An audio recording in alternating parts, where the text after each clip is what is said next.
मंडिया से कांग्रेस के एमएलए रवि कुमार गौड़ा ने इल्जाम लगाया है कि बीजेपी कर्नाटक में सिद्धरामैया को हुकूमत को गैर मुस्तहकम करके गिराने की कोशिश कर रही है। उनके मुताबिक ऑपरेशन कमल के जरिए कांग्रेस के एमएलए को 100 करोड़ रुपए की पेशकश की जा रही है ताकि वो पार्टी छोड़ दें। गौड़ा ने बताया कि बीजेपी ने अपनी पेशकश को 50 करोड़ से बढ़ाकर 100 करोड़ कर दिया है और 50 एमएलए को खरीदने की कोशिश की जा रही है। लेकिन गौड़ा ने यकीन दिलाया है कि इस सब के बावजूद कांग्रेस की हुकूमत मजबूत और मुस्तहकम है और कोई एमएलए इन हथकंडों का शिकार नहीं होने वाला। बीजेपी के कौमी जनरल सेक्रेटरी बीएल संतोष, मरकजी उजरा शोभा करंदलाजे और प्रहलाद जोशी और जेडीएस के लीडर एचडी कुमारस्वामी पर गौड़ा ने खास तौर पर इल्जाम लगाया कि वो कांग्रेस हुकूमत को गिराने के लिए गैंग की तरह काम कर रहे हैं। उन्होंने कहा कि बीजेपी के ब्रोकर्स रोजाना कांग्रेस एमएलए से राब्ता कर रहे हैं, लेकिन कांग्रेस हुकूमत न सिर्फ गरीब दोस्त बल्कि मकबूल वजीर आला सिद्धरामैया की क़ियादत में है और इसको गैर मुस्तहकम नहीं किया जा सकता।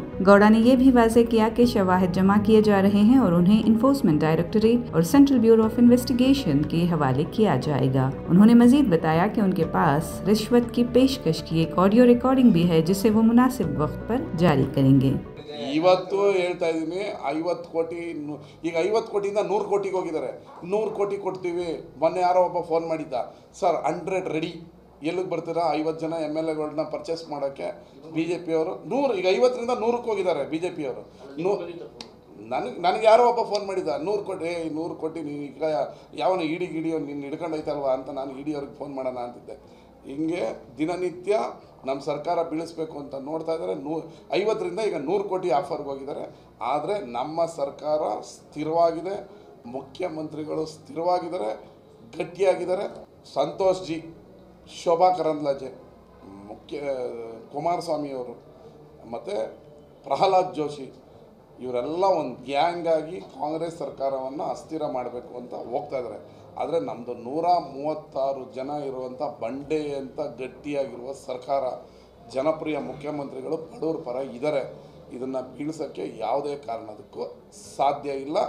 ಆದರೆ ನಮ್ಮ ಮುಖ್ಯಮಂತ್ರಿಗಳು ಹೇಳ್ದಂಗೆ ಮೋದಿಯವ್ರಿಗೆ ಅಮಿತ್ ಶಾಗೆ ಮಾತು ಕೊಟ್ಬಿಟ್ಟಿದ್ದಾರೆ, ಇವರು 5 ಜನ ಸರ್ಕಾರ ಬೀಳಿಸ್ಬೇಕು ಅಂತ ಓಡಾಡ್ತಾ ಇದ್ದಾರೆ।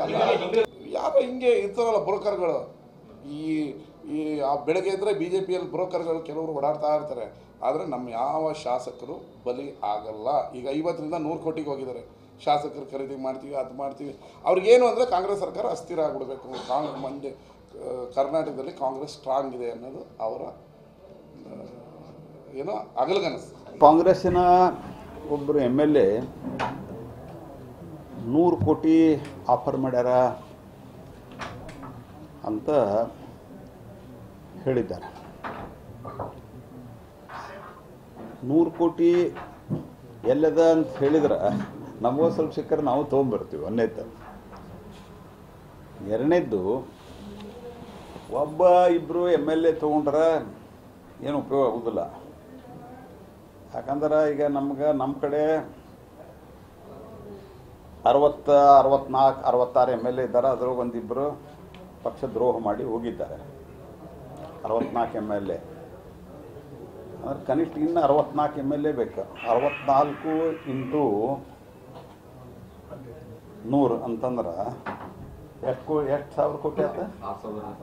6,600 ಕೋಟಿ ರೂಪಾಯಿ ಆಯ್ತು। ಇದೊಂದು ಬಾಲಿಶತನಕ್ಕೆ ಒಂದು ಮಿತಿ ಇರಬೇಕು। That should be ಚೈಲ್ಡಿಶ್ನೆಸ್, it is just A ಚೈಲ್ಡಿಶ್ನೆಸ್।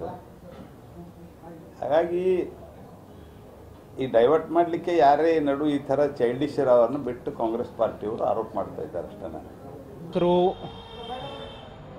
ಸುಳ್ಳು ಆರೋಪವನ್ನು ಮಾಡೋದ್ರ ಮೂಲಕ 50 ಕೋಟಿ ಆಫರ್ ಕೊಟ್ಟರು, 100 ಕೋಟಿ ಆಫರ್ ಕೊಟ್ಟರು ಅಂತ ಹೇಳಿ ಎಲುಬಿಲ್ಲದ ನಾಲಿಗೆಯನ್ನು ಹರಿಬಿಟ್ಟಿದ್ದಾರೆ।